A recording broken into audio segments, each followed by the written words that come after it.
मागील व्हिडिओमध्ये आपण फॉसिल फ्युअल्स किंवा फ्युअल्स म्हणजे काय, क्लासिफिकेशन ऑफ द फ्युअल्स काय आहेत ते बघितलेलं आहे. तर इथं स्पेसिफिकली बायोफ्युअल्स काय आहेत ते आपण बघणार आहोत. आणि रिन्युएबल फॉसिल फ्युअल्स यांना म्हटलं गेलेलं आहे. का म्हटलं गेलेलं आहे तर त्याच्या मागचं कारण काय आहे ते देखील आपण बघणार आहोत. व्हिडिओला नक्की शेअर करा. माझं नाव आहे बसवरस पाटील. तुमच्यासाठी अशाच नवनवीन माहिती किंवा जे इन डिटेल्स जे आहेत ते आपण स्टडी करण्याचा प्रयत्न करतो. कुठेही आपल्याला लाईफमध्ये किंवा कुठेही आपल्याला इंडस्ट्रीजमध्ये आपल्या लाईफमध्ये या गोष्टींचा उपयोग होऊ शकतो. तर आपण नेहमी सातत्यानं अभ्यास करत राहणं हे गरजेचं असते आणि प्रॅक्टिकली अप्लाय करणं हे गरजेचं असते. आणि तेच आपण इथं प्रयत्न करत आहोत. अशा लोकांना माहिती पोचवण्याचा प्रयत्न आपण करत आहोत.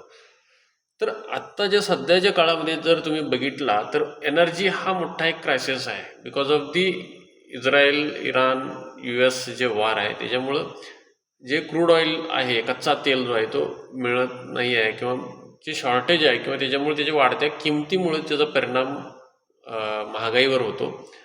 ते कसं होतं तर ते तुम्हाला बघायचं असेल तर एक माझ्या प्लेलिस्टमध्ये आहे, इस्रायल इराण वॉरचं एक सेपरेट प्लेलिस्ट आहे. तिथं जाऊन तुम्ही ते गोष्टींचं बघू शकता की कसं क्रूड ऑइलचं वगैरे इम्पॅक्ट होतो आपल्या महागाईवरती. तर चला, आणि त्यासाठीच पर्याय म्हणून आपण अल्टरनेटिव्ह फ्युअल्स किंवा रिन्युएबल फ्युअल्स किंवा इलेक्ट्रिक एनर्जी याचा आपण वापर करतो, जेणेकरून डिपेंडन्सी दुसऱ्या देशांच्यावरती आपल्याला कमी करायची असते. तर आपल्या इथं जे फ्युअल्स उत्पादन करता येईल, ज्यांचा वापर आपल्या इंधन म्हणून किंवा आपल्या गाड्यांसाठी किंवा आपल्याला एनर्जी म्हणून आपल्याला एक कुकिंगसाठी, कारण की फ्युअल हे एक बेसिक असं गोष्ट आहे ज्याचं गरज ही फार असते, कारण की ज्याच्यामुळंच सर्व गोष्टी रन होत असतात. विदाऊट फ्युअल किंवा विदाऊट फूड म्हणा किंवा अशा बेसिक ज्या गोष्टी असतात जसं की अन्न, वस्त्र किंवा राहण्यासाठी घर, हे कसे माणसाचे मूलभूत गरजा आहेत, तसंच मूलभूत गरजामध्ये फ्युअल हा एक मूलभूत गरजा असतो ज्याच्यामध्ये फार गोष्टी अशा कंट्रोलेबल, ज्याच्यामुळेच डिपेंडन्सी असते. जे शॉर्टेज फ्युअल शॉर्टेज क्रिएट झालं तर ऑटोमॅटिकली बाकी सगळ्या गोष्टींच्यावरती इम्पॅक्ट होत असतो. तर बायोफ्युअल्स हे एक अल्टरनेटिव्ह आहे त्यासाठी. तर कसं, बायोफ्युअल्स म्हणजे नेमके कोणते फ्युअल्स? आता तर एक सिंपल गोष्ट तुम्ही लक्षात घ्यायचं आहे, तर बायोफ्युअल्स म्हणजे इथेनॉल किंवा बायोडिझेल्स जे आहेत किंवा बायोगॅस आहेत त्यांना बायोफ्युअल्स असं म्हटलं गेलेलं आहे. इथेनॉल्स अँड बायोडिझेल वगैरे जे आपण आहे. तर इथेनॉल्स किंवा बायोडिझेल जे आहे ते कशापासून बनवलं जातं तर ॲग्रिकल्चरल वेस्ट असू दे किंवा आपले जे शेतामध्ये जे वेस्ट आहे आपण ज्याला म्हणतो, त्याच्यानंतर एखाद्या धान्यापासून बनवलं जाते, जसं की मक्याचं जे धान्य आहे त्याच्यापासून. त्याच्यानंतर ऊसाच्या रसापासून देखील इथेनॉल बनवलं जाते किंवा बायोडिझेल जे आहे ते बियांच्यापासून बनवलं जाते. बायोडिझेल आपण बघणार नाही आहे. तर हा व्हिडिओ फक्त आपल्याला बायोफ्युअल्स आणि ते रिन्युएबल काय आहेत आणि कसं एन्व्हायरमेंटला इम्पॅक्ट जास्त करत नाहीत, एन्व्हायरमेंटला थोडंफार आपण सेफ कन्सिडर करून जाऊ शकतो, तर तेच फक्त आपण या व्हिडिओमध्ये बघणार आहोत. पुढच्या व्हिडिओमध्ये इथेनॉल प्रोडक्शन किंवा इथेनॉल कसा बनतो हे आपण बघणार आहोत. तर मी तुम्हाला एक आयडिया क्लिअर केलेला आहे. ह्या व्हिडिओमध्ये आपण कोणत्या 3 गोष्टी बघणार आहोत ते.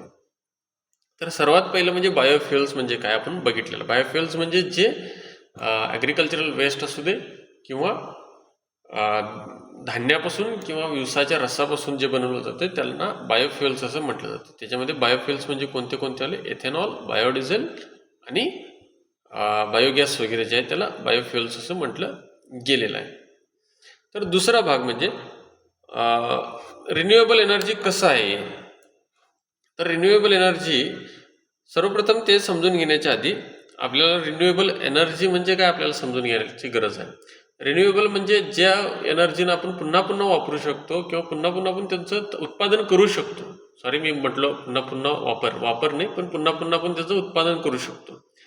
तर पुन्हा पुन्हा उत्पादन कोणत्या एनर्जीचं आपण करू शकतोय, जसं की हायड्रो पॉवर आहे. जसं मी दुसरे उदाहरण देतोय तुम्हाला. हायड्रो पॉवर आहे, सोलार पॉवर, त्यानंतर बायोफ्युअल्स, त्याच्यामध्येच आपलं बायोफ्युअल्स पण येतो. आणि नॉन रिन्युएबल म्हणजे जे पुन्हा आपण वापरू शकत नाही, जसं की कोळसा असू दे, कोल म्हणजे दगडी कोळसा, कोल असू दे किंवा ह्याच्यामध्ये पेट्रोल असू दे, डिझेल असू दे, डिझेल, हे सगळे नॉन रिन्युएबल आहे. कारण की जमिनीतून आपण ते खनिज पुन्हा ते तयार होते, पण हजारो वर्ष करोडो वर्ष लागतात त्याला बनण्यासाठी, आणि ते बनल्यानंतर आपण ते एक्स्ट्रॅक्ट करावं लागते जमिनीमधून. पण आता जे अवेलेबल स्टॉक आहे ते संपल्यानंतर आपण पुन्हा त्याला इमिडिएटली वापर करू शकत नाही. हजारो करोडो वर्ष लागतात त्याच्यामुळेच ह्याला नॉन रिन्युएबल, यांना काय म्हटलं गेलेलं आहे, नॉन रिन्युएबल असं म्हटलं गेलं आहे. आणि हे जे आहेत रिन्युएबल आहेत, म्हणजे जे इमिडिएटली थोड्याच कालावधीत आपण त्याचं उत्पादन करू शकतोय.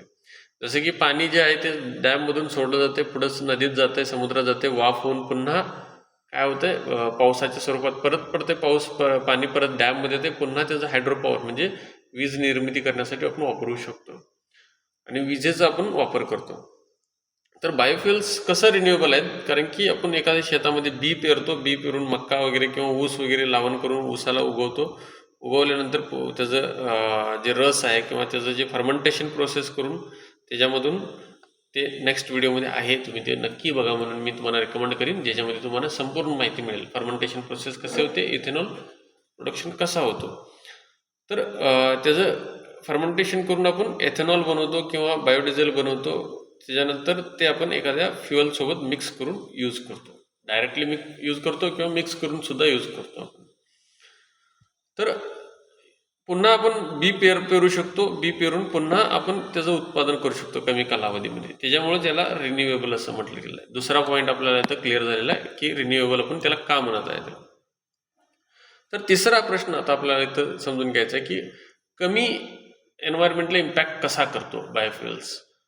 तर इमिशन्स हे जे कमी होतात, तर ते नेमके कसे होतात.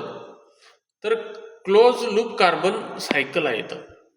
तर हा सायकल म्हणजे काय नेमकं आपल्याला समजून घ्यायचं आहे. त्यासाठी मी सरळ तुम्हाला पुढे घेऊन जातो. तर बघा, फॉसिल फ्युएल्स म्हणजे काय हे तुम्ही जर बघितलं नसेल, माहीत नसेल, तर वरचा व्हिडिओ आहे आपलं फॉसिल फ्युएल्स किंवा फ्युएल्स क्लासिफिकेशन, त्याच्यामध्ये बघा तुम्हाला फॉसिल फ्युएल्स म्हणजे, किंवा जे थोडक्यात सांगायचं झालं तर जमिनीतून जे आपण काढतो दगडी कोळसा वगैरे हे सगळे किंवा क्रूड ऑइल, ते फॉसिल फ्युएल झाले. आपण बायोजेनिक किंवा आपले बायोफ्युएल्स जे आहे त्यांचं कम्पेअर करणार आहे आपण. तर जे जमिनीतून आपण फ्युएल्स काढल्यानंतर तर ह्याच्यामध्ये कार्बन डायऑक्साईड जो असतो तो ऑलरेडी लॉक असतो. काय असतोय, लॉक. सिम्पलमध्ये एक समजून घ्यायचं झालं तर ह्याच्यामध्ये लॉक असतो. तो आपल्या पर्यावरणामध्ये किंवा आपल्या ॲटमॉस्फिअरमध्ये तो नसतो, ते लॉक असते, त्याच्यामुळे आपल्याला ते काउंटमध्ये नसते. पण इथं जे बायोफ्युएल्स आहेत त्याच्यामध्ये जो झाडांच्या मध्ये आहे कार्बन डायऑक्साईड, किंवा झाड जे फोटोसिंथेसिस म्हणजे आपलं जे अन्न निर्मिती करत असते त्यावेळी जे कार्बन डायऑक्साईड ॲब्सॉर्ब केलं जाते. कारण की मेन प्रदूषणाला जो कारण आहे तो कार्बन डायऑक्साईड आहे. कार्बन डायऑक्साईड हा जास्त वाढला की जास्त प्रदूषण करणारा एखादा जो एलिमेंट आहे तो कार्बन डायऑक्साईड आहे. तर त्याच्यामुळे आपण कार्बन डायऑक्साईडचं डिस्कशन करलेलं आहे. प्रदूषण ठरवणं तोच जास्त कारणीभूत आहे. तर कार्बन डायऑक्साईड जो आहे तो झाड जर तुम्ही लावला किंवा एखादं शेती वगैरे करत आहात तुम्ही, जिथं प्लांट्स वगैरे लावला आहे बियाचं उत्पादन करण्यासाठी किंवा काहीतरी शेती वगैरे करण्यासाठी, तर तुम्ही ज्यावेळी प्लांटेशन केलं जातं त्यावेळी कार्बन डायऑक्साईड जो आहे तो ॲब्सॉर्ब केला जातो झाडांच्याद्वारे. कारण की फोटोसिंथेसिस करण्यासाठी म्हणजे अन्न निर्मितीसाठी झाडं काय करतात, उन्हापासून सूर्यप्रकाश घेतात, कार्बन डायऑक्साईड निसर्गातून ॲब्सॉर्ब करून देतात आणि फोटोसिंथेसिस करून आपलं अन्न तयार करतात. तर कार्बन डायऑक्साईड ॲब्सॉर्ब करून घेतात आणि आपण त्याचं बी किंवा आपलं जे ते डायरेक्टली बायोफ्युएल्ससाठी ते झाड वगैरे म्हणा किंवा ऊस म्हणा किंवा जे धान्य आहे त्यांचा वापर करतो आणि फर्मेंटेशन प्रोसेसच्याद्वारे आपण एथेनॉल किंवा बायोडिझेल बनवतो. आपण इथं एथेनॉल ग्रह एथेनॉल बनवतो. तर एथेनॉल बनवताना कार्बन डायऑक्साईड जो आहे तो ॲटमॉस्फिअरला जातोय, किंवा गाडीला ज्यावेळी आपण वापरतो फ्युएल म्हणून किंवा बर्न करण्यासाठी त्यावेळी सुद्धा त्याच्यामधून काय होतं, कार्बन डायऑक्साईड आहे तो बाहेर पडतो. पण इथं बाहेर पडलेला जो कार्बन डायऑक्साईड आहे तो पुन्हा ॲब्सॉर्ब होतो. कारण की आपण पुन्हा आणि शेती करत असतोय, पुन्हा आणि ते ऊसचं लावण करत असतोय किंवा पुन्हा आपण एखादं धान्य जे आहे ते उगवत असतोय. तर ते उगवत असताना ते कार्बन डायऑक्साईड पुन्हा त्याचं ॲब्सॉर्ब होतंय. म्हणजे एक सायकल आहे तर त्याच्यामध्ये संपूर्ण जर बघितलं तर एक सायकल आहे. म्हणजे जे निर्मित होणारं जे कार्बन डायऑक्साईड आहे ते पुन्हा पुन्हा ॲब्सॉर्ब करून पुन्हा पुन्हा इमिट केलं जाते. त्यामुळे त्याला आपण म्हटलं गेलं क्लोज लूप सायकल म्हणून. पण इथं जो एखादा ट्रॅप होता तो आपण बाहेर ॲटमॉस्फिअरला सोडत आहे. आणि हा ॲड ऑन करतोय त्याच्यासाठी. ॲड ऑन म्हणजे ॲड करतोय कार्बन डायऑक्साईड. त्याच्यामुळं फॉसिल फ्युअल्स यांना जास्त प्रदूषित मानलं गेलं आहे. तसं बघायला गेलं तर हा जास्त इमिट करतो, पण हा नॅचरली अवेलेबल असलेला जो आहे तो कार्बन डायऑक्साईड ॲटमॉस्फिअरमध्ये येतो, परत ॲब्सॉर्ब केला जातो. म्हणजे पुन्हा ते झाड वापर करतं, पुन्हा आपल्याला ॲटमॉस्फिअरमध्ये येतं. ते सायकल आहे. पण इथं काय आहे, अनलॉक आपण नवीन जे आहे ते कार्बन डायऑक्साईड ॲटमॉस्फिअरमध्ये सोडत असतो. त्याच्यामुळं ॲटमॉस्फिअरचं जे तापमान आहे किंवा प्रदूषण जे आहे ते वाढते आणि त्याच्यामुळं ग्रीनहाऊस गॅसेस सारखे प्रदूषण किंवा ग्रीनहाऊसचं आपलं जे टेम्परेचर, ग्रीनहाऊस आपण जे पृथ्वीला आपण ग्रीनहाऊस म्हणून असं बोलवत असतो. कारण की एक ओझोन लेअरच्या खालीचा जो भाग आहे, जसं की कम्प्लिटली हे अर्थ जे आहे ते ग्रीन हाऊस आपण कन्सिडर केलं जाईल. तर त्याच्यामध्ये गॅसेस वेगवेगळे ॲड झाल्यामुळे हीट जास्त जनरेट होते आणि हीट जास्त जनरेट झाल्यामुळे एन्व्हायरमेंटल इम्पॅक्ट्स होतात, जसं की बर्फ वितळणे किंवा टेम्परेचर जास्त होणं, क्लायमेटिकल चेंजेस होतात त्याच्यामुळे.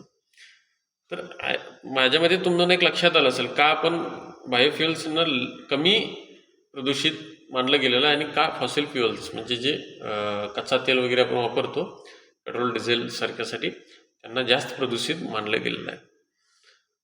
तर ठळक इथं बाकीच्या सगळ्या गोष्टी आहेत, जसे की त्याचं तेच जे मी तुम्हाला सगळं सांगितलो तेच इथं मेन्शन केलं गेलेलं आहे.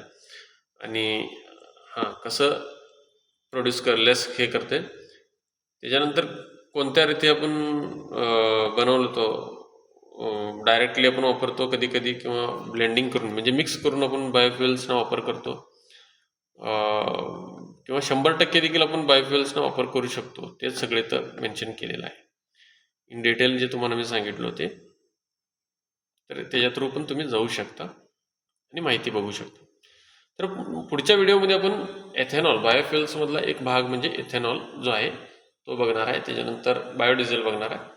तर ते व्हिडिओज तुम्ही बघू शकता तुमच्या माहितीसाठी. धन्यवाद.